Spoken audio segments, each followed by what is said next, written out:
Raja nampaknya sangat paham akan sikap hidup orang Bali, yaitu setiap memulai sesuatu yang baik selalu diawali dengan melakukan pemujaan.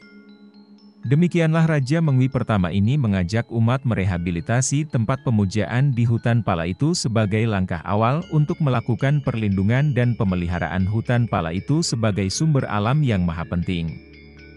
Dalam Canakya Nitisastra 13:21 dinyatakan bahwa di bumi ini ada 3 ratna permata, yaitu air, tumbuh-tumbuhan, bahan makanan dan obat-obatan, dan kata-kata bijak. Air akan terpelihara apabila ada kawasan hutan yang terpelihara dan terlindungi dengan sebaik-baiknya. Dengan tersimpannya air melalui hutan yang lestari, maka tumbuh-tumbuhan, bahan makanan, dan obat-obatan dapat dikembangkan dengan sebaik-baiknya. Hutan dengan air dan tumbuh-tumbuhan itu akan menjadi sumber kehidupan umat manusia apabila dikelola dengan kata-kata bijak. Hal ini akan terwujud apabila pemimpin seperti raja atau pemegang kekuasaan dalam pemerintahan itu bekerja secara terkoordinasi untuk membangun sinergi dalam menjaga 3 ratna permata bumi tersebut.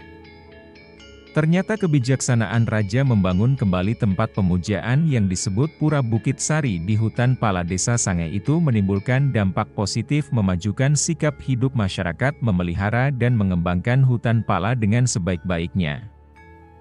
Hutan pohon pala itu tidak saja berfungsi sebagai hutan dalam arti yang luas, sekarang hutan tersebut menjadi salah satu objek wisata alam yang memberikan banyak kesejahteraan pada berbagai pihak.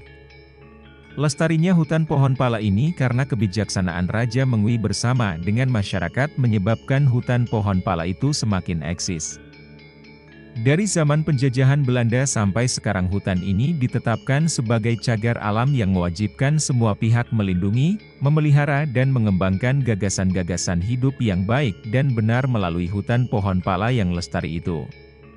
Karena adanya Pura Bukit Sari itulah hutan pohon pala itu menjadikan orang untuk menjauhi tindakan yang tidak senonoh pada hutan tersebut. Sikap masyarakat yang mensakralkan hutan pohon pala dengan kerannya itu menjadi positif karena adanya Pura Bukit Sari di hutan tersebut. Hutan pohon pala tersebut kini telah menjadi objek wisata alam. Menjadi kewajiban kita sebagai generasi penerus menjaga hutan tersebut bersama dengan Pura Bukit Sarinya.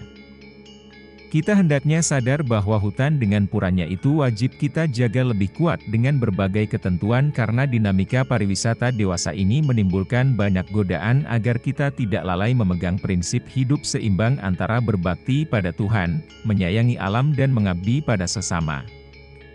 Dalam buku Pancawati, salah satu kitab sastra Weda, menyatakan ada 3 jenis hutan yang wajib dijaga keseimbangannya dan kelestariannya.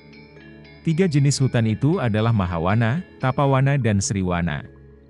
Mahawana itu adalah hutan lindung. Hutan ini harus benar-benar dijaga kuantitas dan kualitasnya. Kalau kuantitas dan kualitas Mahawana ini terganggu, manusia akan mengalami krisis air, udara sehat dan berbagai sumber hidup alami yang lainnya. Hal ini harus disadari oleh semua pihak. Luas dan kualitas hutan lindung ini tidak boleh sama sekali diganggu. Tapawana adalah hutan hanya untuk tempat bertapa membangun kesucian diri. Di hutan ini hanya boleh ada tempat-tempat pemujaan yang dibangun sedemikian rupa untuk tidak menonjolkan bangunan fisiknya, sehingga tetap yang menonjol adalah hutannya yang rimbun, sejuk dan alami. Sriwana adalah hutan produksi untuk mengembangkan tanaman pangan. Sriwana ini hendaknya jangan dikembangkan dengan ambisi bisnis yang berlebihan mengejar untung sampai mengorbankan kelestarian alam itu sendiri. Pengembangan Sriwana jangan sampai menimbulkan ketidakadilan ekonomi. Seperti mengembangkan perkebunan dengan cara-cara kapitalisme yang ambisius mencari profit tanpa memikirkan aspek benefitnya untuk kelestarian alam dan masyarakat. Kebutuhan pariwisata akan bahan pangan dapat saja dikembangkan lewat Sriwana, tetapi eksistensinya jangan sampai merugikan alam dan menimbulkan ketidakadilan ekonomi rakyat. Dalam tradisi umat Hindu di Bali sudah dikenal adanya beberapa jenis hutan dan lahan yang wajib dijaga keseimbangan posisi dan proporsinya. Dalam tradisi Bali ada yang disebut alas angker yaitu hutan lindung, ada yang disebut alas harum yaitu hutan untuk tempat pemujaan atau pertapaan yang dibangun dengan tetap menjaga aspek-aspek alaminya. Ada juga alas rasmini yaitu hutan sebagai jalur hijau untuk pemukiman, mungkin ini juga disebut hutan wisata. Ada areal yang disebut abian dan carik untuk mengembangkan tanaman pangan yang dibutuhkan masyarakat sehari-hari. Posisi dan komposisi luas dan kualitas pembagian hutan dan areal tersebut dijaga keseimbangannya dengan konsep Erta dan Dharma.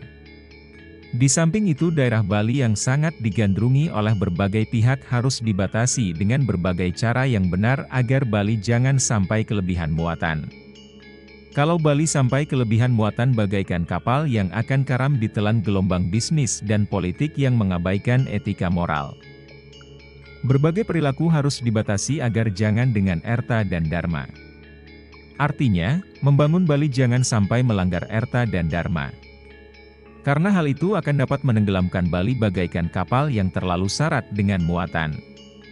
Bali harus dibangun dengan mengikuti Erta dan Dharma ciptaan Hyang Widi.